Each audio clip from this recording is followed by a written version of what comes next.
어떤 사람이 나에게 어떻게 죽기를 원하는가 물으면 나의 최대 소원은 본국으로 돌아가 입성식을 하고 죽는 것이며 작은 소망은 미주 하와이 동포들을 만나보고 돌아가다 비행기에서 죽으면. 백범일지에 쓰여 있는 글인데요. 이처럼 백범일지에는 미주 한인들에 대한 감사함이 절절히 묻어나 있습니다. 이름 없는 독립운동가들의 헌신이 오늘의 대한민국을 만들었습니다. 100여 년 전 바다 건너 미국 땅에서 펼쳐진 독립운동 이야기. 나라역사연구소 홍선표 소장에게 정해 듣습니다.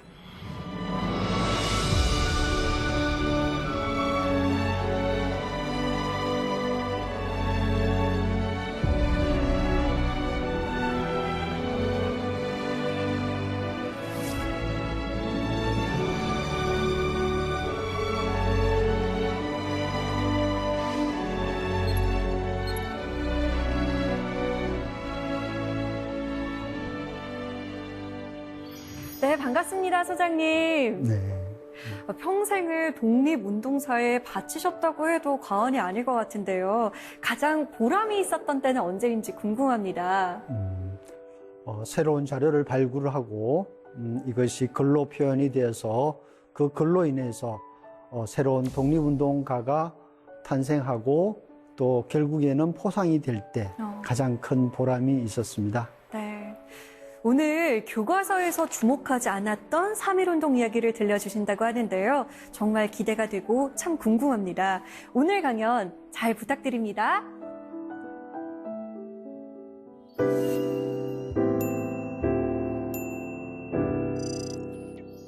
일제강점 시기 재미 한인들은 국내외 독립운동을 지원하고 격려하는 힘의 원천이자 전 세계 한국 독립 문제를 국제 여론화한 선봉자입니다. 오늘 여기에 주목하고자 합니다.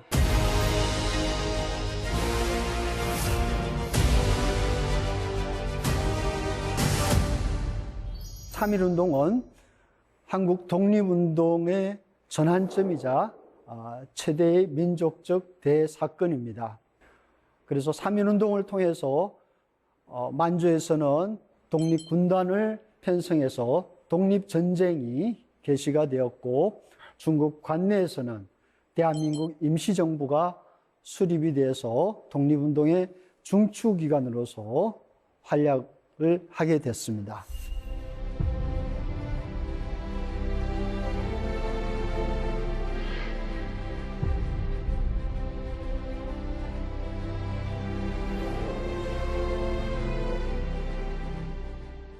국내에서 3.1운동을 일으킬 수 있는 역사적 배경을 만든 제1서막은 1917년 10월 달에 있었던 뉴욕 소약국민 동맹회의입니다.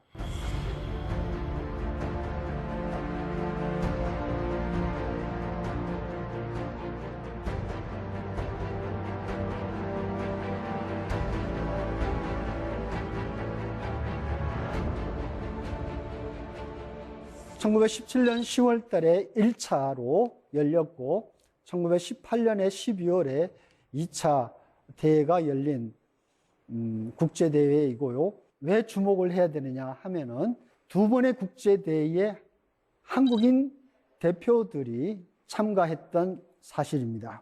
이 첫 번째 대회는 박용만이 한인 대표로 참가를 했었습니다. 그러면 박용만이라는 인물은 어떤 인물인가? 1905년에 유학차 미국에 와서 삼촌인 박장인과 함께 덴버에서 거주를 합니다.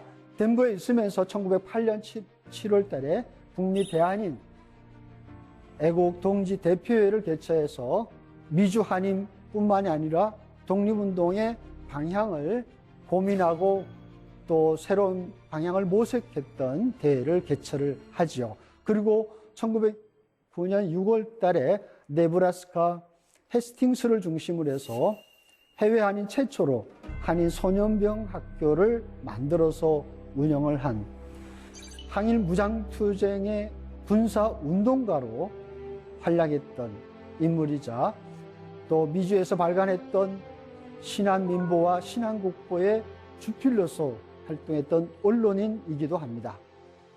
박용만은 제1차 뉴욕 소약국 동맹회의가 개막이 되는 1917년 10월 29일 저녁 회의 때 5번째로 등단해서 연설을 합니다. 그럼에도 불구하고 한국인은 자신의 구원을 위해 일하고 있습니다. 우리는 한국이 아직 완전히 끝나지 않았다고 생각합니다. 한국은 한국인의 것이며 일본과 같은 다른 어느 인종에게도 통치받을 수 없습니다. 한국은 끝나지도 멸망하지도 않았습니다. 한국은 수술실 침대 위에 놓인 잠시 마취된 환자일 뿐입니다. 이것은 새로 건설되기 위해 낡은 것들을 부수어 버리기 전까지의 짧은 휴식 시간에 불과합니다. 박용만의 연설에서 일본 제국은 세계 민주주의를 위협하는 나라라고 폭로를 합니다. 그러면서 일본의 속박에서 벗어나기 위해 자유와 민주주의 이념을 갖춘 독립된 국가 건설을 위해 분투하고 있는 한국인의 노력에 적극 지지하고 성원을 부탁한다고 연설을 마무리합니다.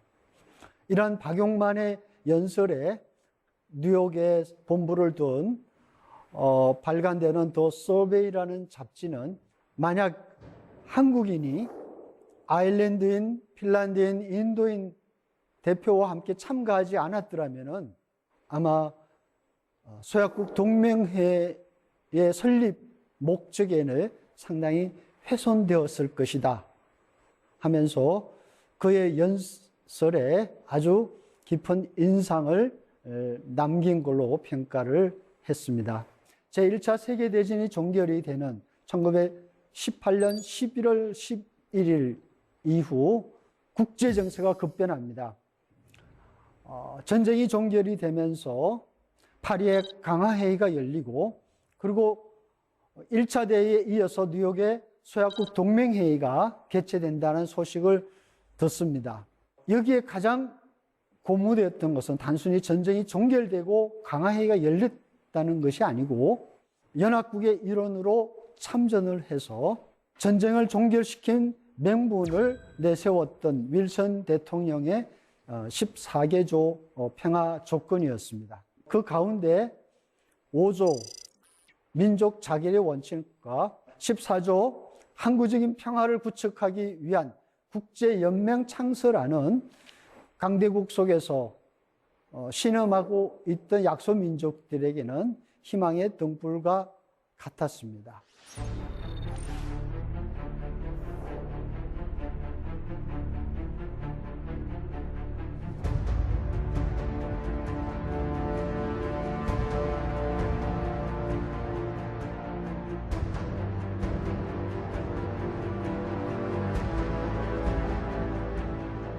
이러한 이념이 있어서 전쟁 종결 이후의 모습에 대해서 약소민족들이 크게 들떠했고 기대를 했었습니다. 이런 가운데서 샌프란시스코에 본부를 뒀던 대한민국민의 북미 총회장 이대희에게 뉴욕에 사는 김헌식이 편지를 보내서 장차 뉴욕에 소약국 동맹회의가 열리는데 한인 대표를 공동으로 보내는 것이 어떻겠느냐 해서 제안을 하죠. 이 제안을 받은 북미 총회장 이대희는 바로 중앙 총회장 안창호에게 연락을 해서 협의를 하고 그리고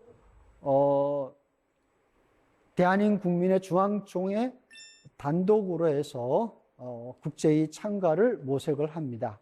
왜 그랬냐 하면은 당시 뉴욕에 거주했던 한인들의 수는 20명도 채 안 되는 숫자였는데 대한민국민의 관할 밖에 있어서 사실상 일종의 독자 활동을 하고 있었죠.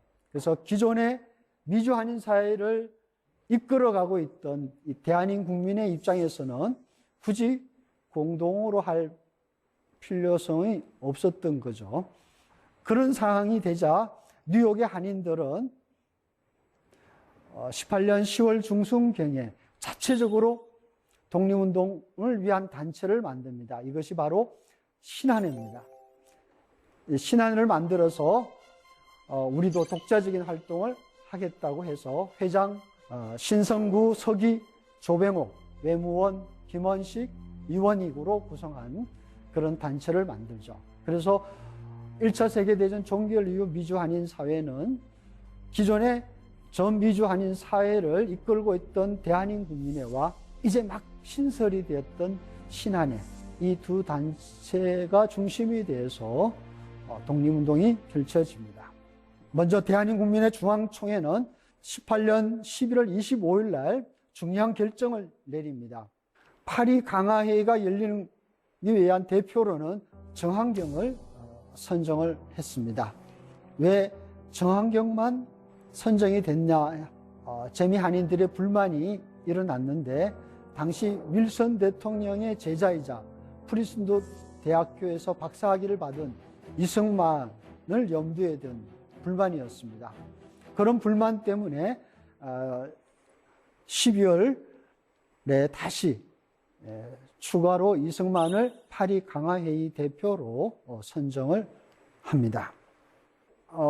국제대회 개최 소식과 아울러 한인 대표가 뉴욕에 그리고 파리에 가기 위해서 선정이 되었고 또 이를 위해서 특별의원금을 모집하는 대대적인 운동을 시작을 하게 되자 전 미주의 한인들은 이 한인 대표를 돕기 위한 그런 운동에 참가를 합니다. 재정적으로 돕고 지원하기 위해서죠. 그래서 이를 통해서 미주 한인 사회가 독립운동의 열망에 불이 붙습니다. 이승만은 당시 하와이 이민 당국의 여행 발급이 늦어서 출발이 제때 이루어지지 못해서 뉴욕의 대회에 참가하지 못하고 민찬호, 정한경만 소약국 동맹회의에 참가를 하지요. 신한회에서도 한인 대표를 보냈는데 그 인물이 김헌식이었습니다. 이 양측의 대표들이 참가했던 뉴욕 소약국 동맹회의는 1차 대회 때와 다르게 2차의 그 뉴욕 소약국 동맹회의는 언론으로부터 그렇게 많은 주목을 받지를 못합니다. 왜냐하면 이 대회를 주관했던 그리고 이 대회의 회장이 있던 하워라는 사람이 파리 강화회의를 준비한다는 명분으로 파리로 건너갔습니다. 미리 건너갔고 그런 속에서 한인 대표 이승만, 민찬호, 정한경은 중요한 활동을 펼칩니다. 이 세 사람은 1918년 11월 25일자로 독립청원서를 만들어서 윌슨 대통령에 보내죠. 또 12월 10일자로 해서 미국 상원에게도 보내고 또 마지막으로는 19년 2월 25일자로 이승만과 정한경의 이름으로 윌슨 대통령과 파리 강화회의에 보냅니다. 뉴욕에서 신설되었던 신한회도 독립청원 외교활동을 펼쳤습니다.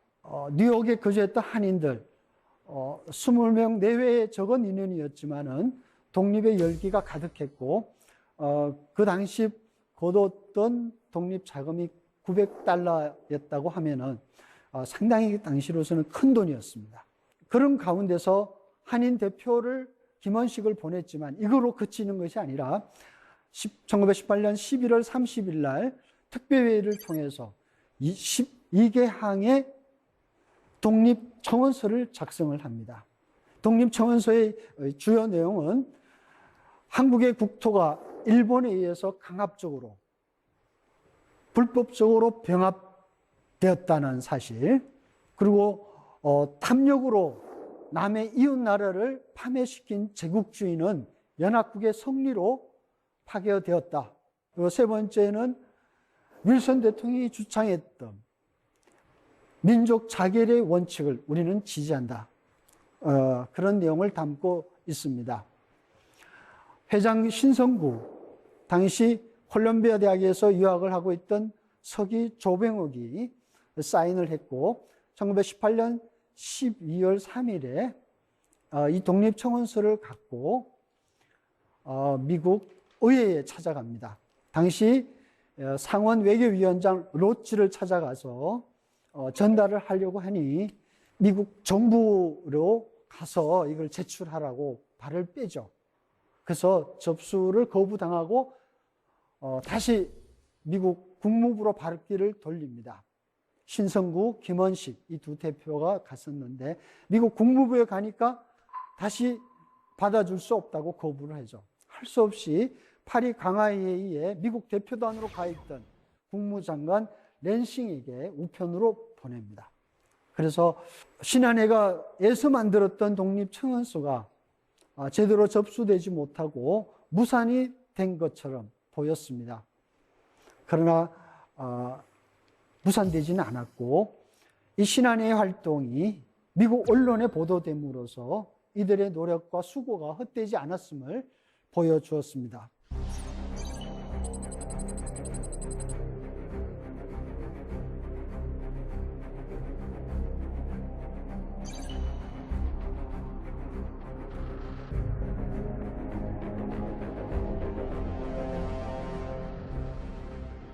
이런 사실이 알려짐으로써 미주 한인들도 깜짝 놀라죠.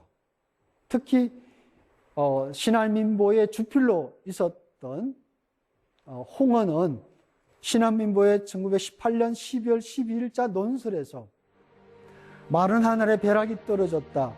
재미 한인의 독립운동 재창이 워싱턴 연합통신의 전보로부터 세계를 진동하는도다 라고 아주 놀라울 정도의 감동을 합니다. 신한회의 독립청원 사실이 미국 언론에만 보도로 되는 것이 아니라 일본 내에 있는 신문까지 보도가 됩니다. 이런 내용은 일본에서만 보도를 거친 것이 아니라 당시 서울 주재 미국 영사였던 커티스라는 사람이 한국 관련 독립운동의 기사를 모아서 그걸 정리해서 미국 본국에다 보고를 했었습니다. 그래서 한인들이 1차 세계대전 종결 이후에 이렇게 움직이고 있다. 독립운동을 움직이고 있고 국내에서도 독립운동의 움직임이 심상치가 않다라는 사실을 보도를 했습니다.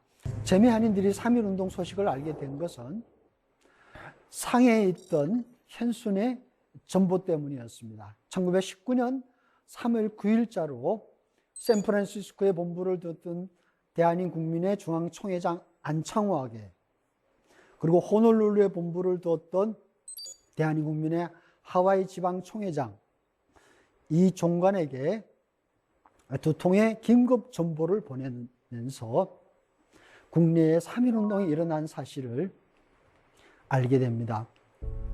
현수는 1903년부터 1907년까지 하와이에서 한인 이민 노동자들 정착을 돕고 그리고 선교 활동을 펼쳤던 기독교 목회자였죠.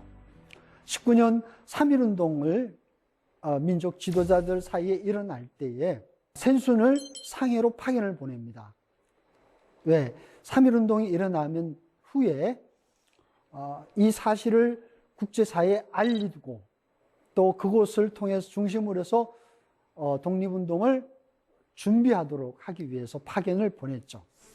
안창호에게 한인 300만 명 대한독립단은 예수교회 3,000과 천도교회 5,000과 각 대학교와 모든 학교들과 및 각 단체들이 일어나 조직한 자라. 독립단은 3월 1일 하오 1시에 서울 평양과 및 그 밖의 각 도시에서 대한독립을 선언하였고 대표자는 손병희, 이상재, 길선주, 삼씨를 파송하였소. 이승만 박사는 어디 있소? 회전하시오. 상해 특별대표원 현순. 현순의 전보 소식을 받고 3.1운동 일어났다는 그 소식을 듣자 재미 한인들은 어떤 반응을 보였을까요? 신한민보에 나타난 기록을 보면은 장쾌하여도 이렇게 장쾌하고 신기하여도 이렇게 신기한 일이 진실로 무엇에 비할 데 없으니 기쁨에 겨운 우리는 눈물을 뿌렸노라 라고 표현합니다. 대한민국민의 중앙총회는 3월 9일 날 바로 저녁에 샌프란시스코 한인 교회에 모여가지고 중요한 그 활동 방침을 정합니다. 이때 모인 한인들, 샌프란시스코 인근의 한인들이 대부분 모여서 만세를 불렀는데 천지가 진동할 정도였다라고 표현할 정도고 정말 대단했습니다. 3월 9일 hen순의 전보를 받은 바로 그 저녁에 중앙총회는 세 가지 활동의 방침을 정합니다. 먼저 개개인은 독립의 각오, 일치된 행동을 위해서 우리가 다짐을 하고, 미국의 언론, 잡지, 종교계의 3.1운동의 실상과 한국 내 기독교의 박해 사실을 알리는 선전활동을 강화할 것, 그리고 이러한 독립운동을 하기 위해서 대대적인 독립자금 모금 운동을 전개할 것 해서 이 세 가지를 활동 방침을 정합니다. 그래서 1918년 말에 한인 대표를 국제회의에 파견하기 위해서 독립자금을 모았던 그 이름을 특별의원금이라고 했는데, 이제는 특별의원금이 아니라 독립의원금이라는 정식 이름을 정합니다. 저는 독립위원금이라고 하면 다 독립자금이라고 생각했거든요. 근데 애국금, 인구세 굉장히 다양하더라고요. 쓰임이 다 달랐나요? 쓰임이 달랐다고는 얘기는 할 수는 없고, 그리고 또 인구세라는 게 있는데, 이거는 임시정부가 수립된 이후 임시정부를 유지하고 그리고 국민된 도리로서 마땅히 세금을 내야 된다, 그런 개념으로서 만든 것이 인구세입니다. 그리고 독립공채를 발행을 해서 사게 해서 독립자금을 모으는 방법도 있죠. 독립공채라는 것은 임시정부가 독립자금을 모으기 위해서 합법적인 방법으로서 모으는 방법이었고, 이 독립공채를 발행을 해서 사는 사람은 독립된 이후에 적당한 이자를 붙여서 대갚아주겠다, 그런 일종의 약속어음처럼 발행이 됐던 거죠. 그래서 다양한 독립운동의 자금이 다양한 방식으로서 운영이 되었습니다. 미주한인들이 해방 때까지 독립자금을 모아서 각종 명목으로 모은 돈이 약 한 300만 달러라고 추산이 되는데, 지금의 돈으로 환산하면 약 한 5천만 달러 정도 되는 아주 큰 돈입니다. 그들의 생활 수준을 볼 때는 정말 감당할 수 없는 돈이었습니다. 그들에게 변변한 직장이나 어떤 직업을 가질 수 없는 그런 상황에서 대부분 노동자의 삶들이 많았고, 대부분의 경우는 그저 생존에 급급했던 상황이었죠. 그런 가운데서 지금 생각해 보면은 그들의 생활의 약 3분의 1은 아예 독립자금을 위해서 떼놓고 지원했던 그런 모습이었습니다. 이 자금의 대부분은 대한민국 임시정부로 흘러 들어갔고, 임시정부가 가장 어려울 때 미주한인들이 보낸 이 자금을 통해서 유지하고 해방 때까지 독립운동의 중추기관으로서 활동할 수 있었습니다.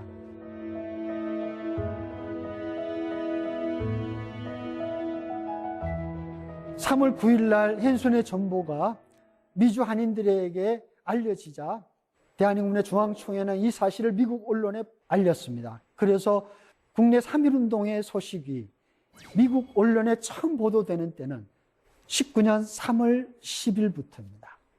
3.1운동 당시에 한국을 방문했던 맥클리치라는 사람이 있었습니다. 그 한국에 있을 때가 19년 3월 3일부터 3월 6일입니다.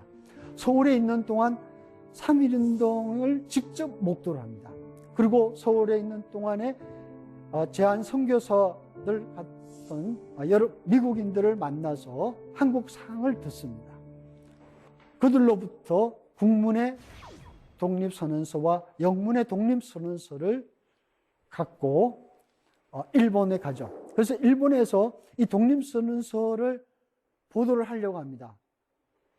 재팬 애드버타이즈 연합통신 통해서 하려고 했지만은 이때 일본 정부는 3.1운동 소식을 철저하게 막기 위해서 온갖 수단과 방법을 가리지 않았습니다. 그래서 맥클레치는 이 선언서를 탄론하지 않게 비밀리 휴대를 해서 미국 본토로 가는 도중에 잠시 하와이 이 호놀룰루에 정박을 하게 되는데 이 정박 시점이 19년 3월 27일이죠. 27일 날 더 퍼시픽 커머셜 애드버타이저 기자들과 기자회견을 합니다. 그러면서 내가 직접 보고 체험했던 그리고 준비했던 독립선언서 이런 내용을 소상하게 밝히죠. 3.1 독립선언서만 밝혔던 것이 아니라 그 전에 제1유학생들에 의해서 2.8 독립선언서까지 있었다는 사실도 기자회견을 통해서 밝힙니다. 이 보도를 들은 더 퍼시픽 커머셜 애드버타이저는 3월 28일자에 일면 톱으로 전면 보도를 합니다. 맥클레치가 미국 언론에 소개했던 이 독립선언서는 3.1운동이 철저한 사상과 이념을 갖추고 준비된 그런 독립운동이고 독립의 그날까지 아마 포기하지 않는 그 염원을 담고 있고 그렇게 해서 이루어졌다고 하는 사실을 만방에 알렸죠. 재미 한인들은 국내의 3.1운동 소식을 듣고 독립운동에 직접 이제 나서게 되는데 바로 그것이 필라델피아에서 개최됐던 제1차 한인회의입니다.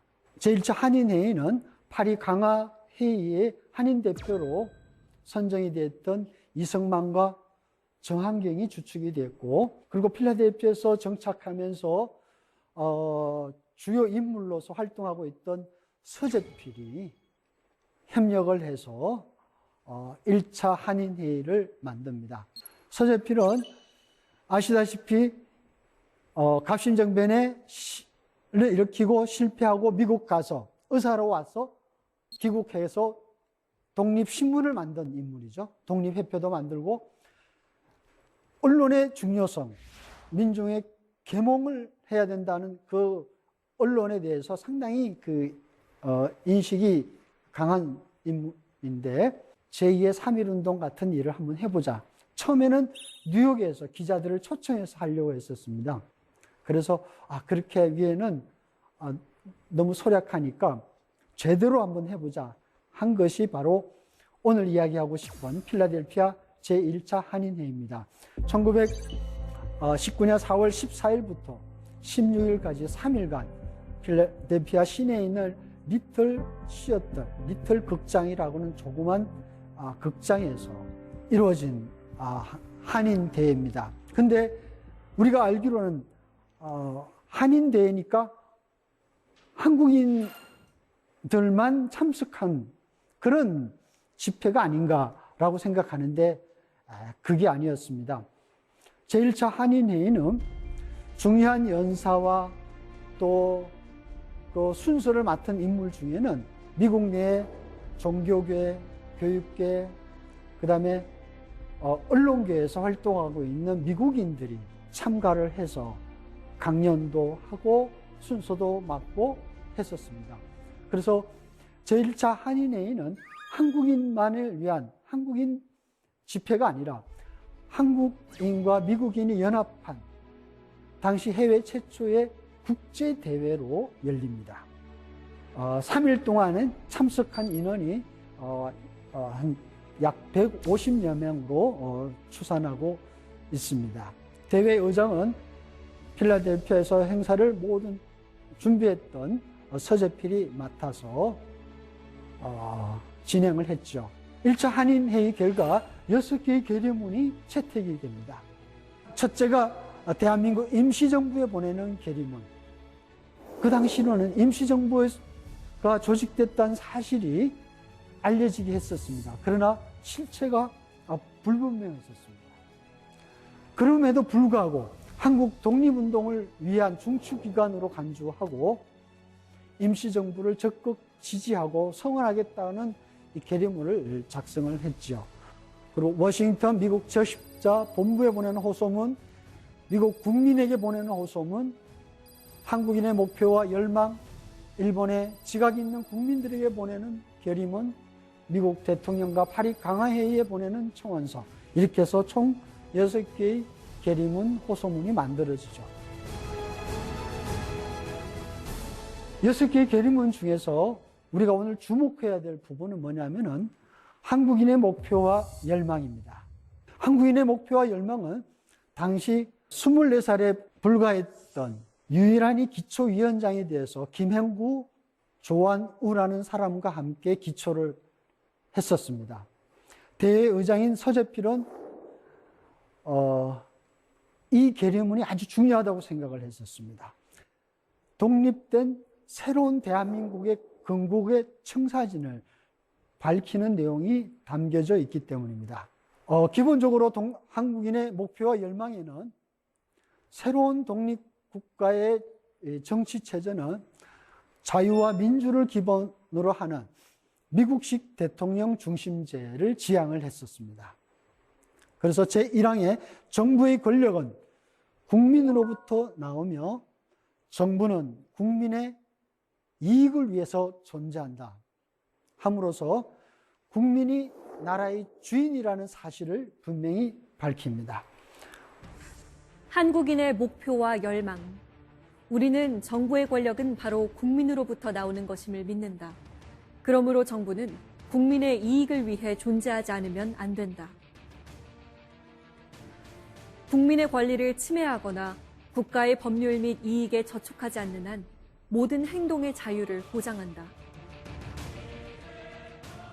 필라델피아에 한국인들만의 모은 것이 아니라 저명한 미국인들이 각계 분야에서 활동하고 있는 미국인들이 모여서 국제대회를 열고 그것도 3일 동안 필라델피아 시내를 시가행진도 하고 미국 독립기념관에서 들어가서 독립선언서도 발표하고 이 행사를 미국 언론들은 주목을 했습니다. 주요 언론들이 한인대회를 보도하기 시작을 했고 이 보도는 필라델피아뿐만이 아니라 각지의 미국 언론에서도 보도가 됩니다.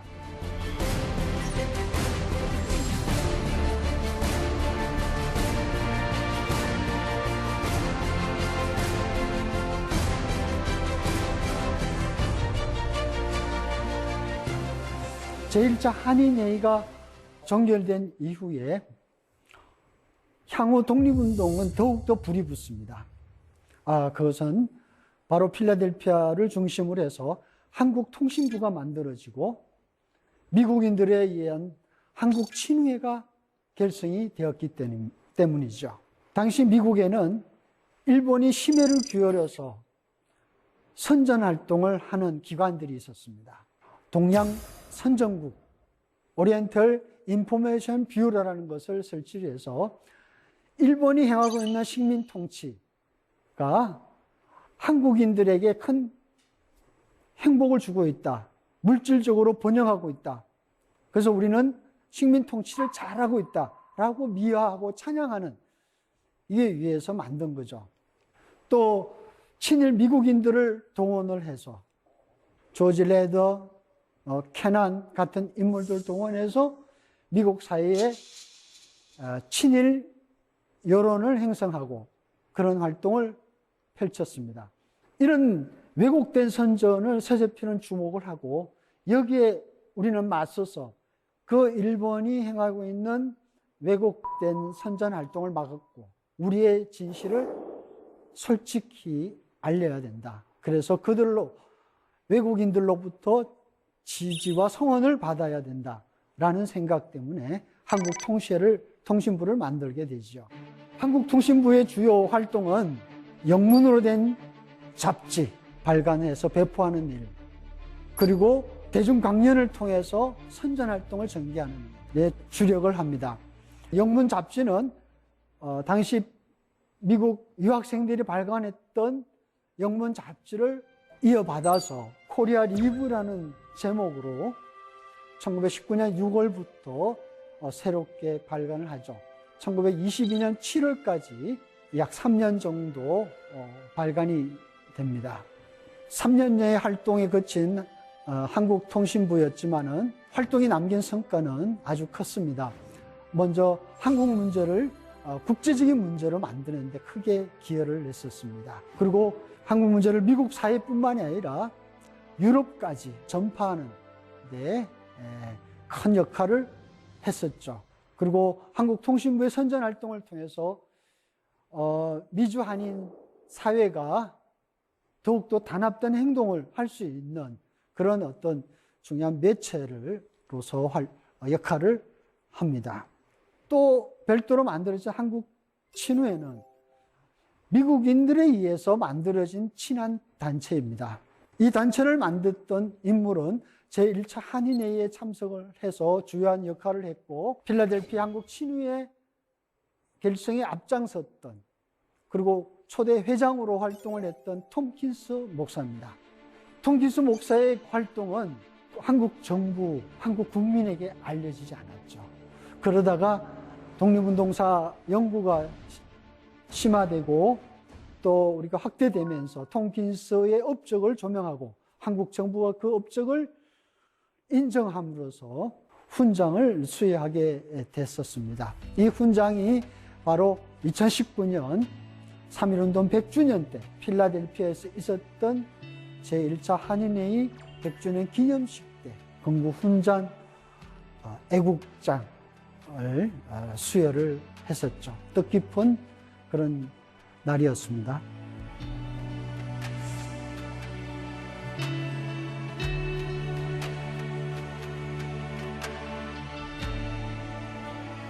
(3.1운동으로) 미국 사회가 엄청 변화를 겪습니다.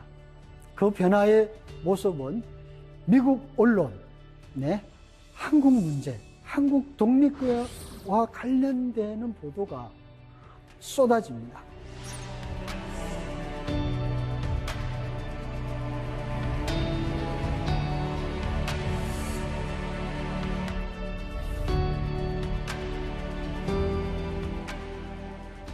(1919년) 이전만 해도 수십 건에 불과했었습니다. 한국 독립과 관련되는 기사가 아닌 그냥 단편적인 기사들에 불과했죠. 그러나 3.1운동 이후에 한 해만 해도 미국 언론에 보도되는 기사만 해도 약 2,000회 정도 됩니다. 어마어마한 양입니다. 이런 양이 보도가 될 수 있었다는 것은 한국 독립 문제가 이제는 한국인만의 문제가 아니라는 사실을 잘 보여주죠.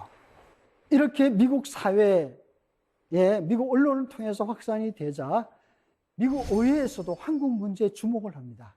1919년 6월 30일 스펜스 상원 의원이 1882년 미국과 한국이 맺었던 조미 수요 조약을 근거로 해서 어려움에 처해졌던 한국인에 대해서 미국 정부의 역할에 대해서 질문을 하지요.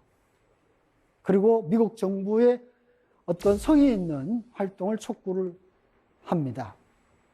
이를 시발로 해서 7월 15일은 노리스가 산동반도를 노리고 있는 일본의 야욕을 규탄하면서 3.1운동으로 인해서 박해받고 있는 한국인의 실상을 폭로를 하죠.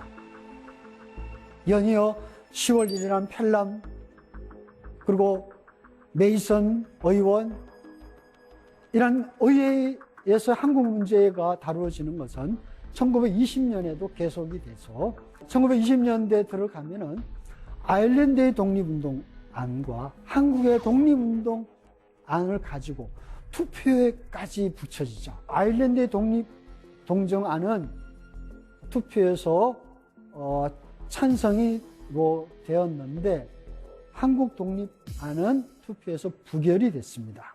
아쉽게도 그런 상황이 왔지만은 미국 의회에서까지 한국 문제가 거론된 것에 대해서 당시 상해에서 발간되고 있던 독립신문, 미국 의회에서 한국 문제가 거론된 것은 3.1운동 후 우리의 독립운동을 전 세계에 분명하게 드러낸 위대한 업적이다라고 평가할 정도였습니다.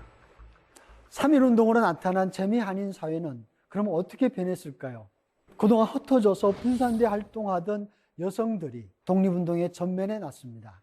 다뉴바에서 대한여자애국단이 통일된 여성 독립운동 단체로 발족을 하죠. 하와이 호놀룰루에서는 대한부인 구제회가 통합 여성 독립운동 단체로 결성이 됐습니다. 여성들이 독립운동의 전면에 나서서 해방 때까지 누구보다 열심히 앞장서게 되죠. 그리고 또 하나는 샌프란시스코에서 청년 헬성단이 만들어집니다. 이 청년 헬성단이 기초가 돼서 한인 청년들은 인근에 있는 또 미국 각지에 있는 비행학교에 들어가서 비행술을 배우죠. 이 비행술이 장차 1920년 들어가면 어떻게 되느냐. 당시 하와이에서 미국에 방문했던 국무총장 노백린을 중심으로 해서 윌로스의 비행학교를 만들어냅니다. 이 비행학교는 대한민국 임시정부에 연결이 돼서 공군 건설로 이어지고 해방 이후에는 49년 10월 1일 대한민국 공군을 창군하는 역사적인 배경이 되죠. 우리가 3.1운동 하면은 국내만 독립운동에 펼친 것으로 보기 쉽고 알기 쉬운데 먼 태평양 건너 그 얼마 되지 않는 소수의 재미 한인들이 독립운동을 이렇게까지 펼친 사실에 대해서 이 강의를 통해서 제대로 알기를 희망합니다. 긴 시간 함께 해주셔서 정말 감사합니다.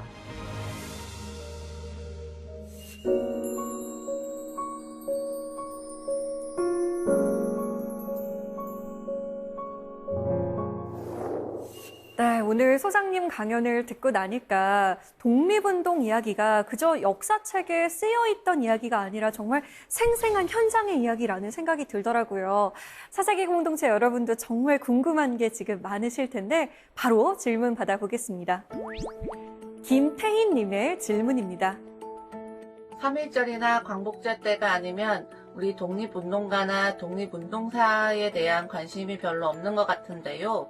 평소에도 우리 아이들에게 독립운동가에 대해 관심을 갖게 하려면 어떻게 해야 하는 것이 좋을까요?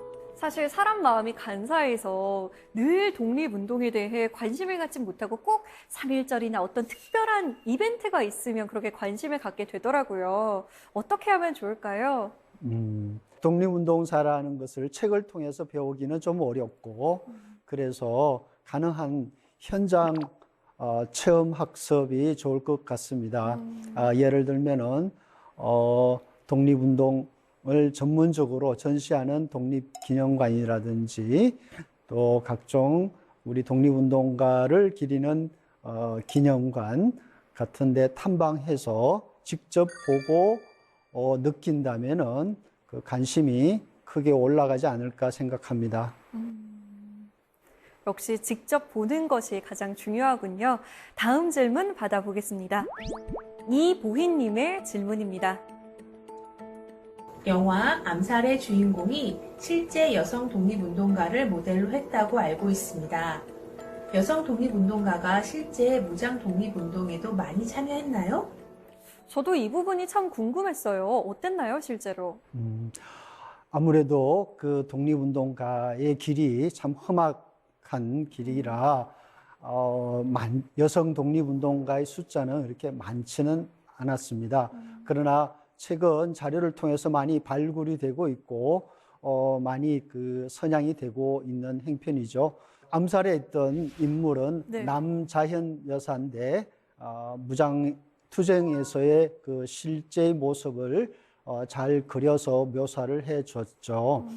그런 분이 독립운동 여성으로서는 보기 드문 케이스죠. 그리고 또 하나는 비행사를 통해서 항일 운동을 꿈꾸었던 그리고 실제로 비행사가 되었던 권기옥 여사도 있죠. 권기옥 여사는 운남 비행학교에서 실제 여성이 들어가기 힘든 곳을 뚫어서 비행사가 되어서 중국 공군에서 활약을 하면서 항일전에 직접 나서서 싸웠던 그런 여성 독립운동가입니다. 네, 오늘 소장님 말씀 들으면서 몇 번이나 울컥하고 또 뭉클해지기도 했는데요. 이름 없는 수많은 독립운동가들이 자꾸만 기억이 났습니다. 그들을 더 잘 기억하고 기려야겠다는 생각이 들었습니다. 오늘 말씀 잘 들었습니다. 감사합니다.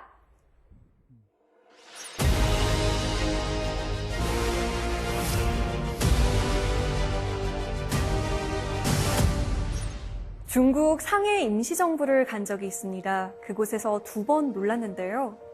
교과서에서 봤던 상해 임시정부가 낡고 허름한 어느 골목, 여느 가정집에서 대한민국이라는 현판을 걸었구나라는 생각이 들었어요. 또 임시정부에 놓인 사진 속 윤봉길 의사의 얼굴을 보고 한 번 더 놀랐습니다. 너무도 앳된 청년의 얼굴이었거든요. 그토록 비좁은 공간에서 대한민국이라는 큰 꿈을 꾸었던 이들. 그 큰 꿈, 이제는 우리가 꿔야 하지 않을까요? 사사기 공동체 스미다. 저희는 다음 시간에 찾아오겠습니다. 고맙습니다.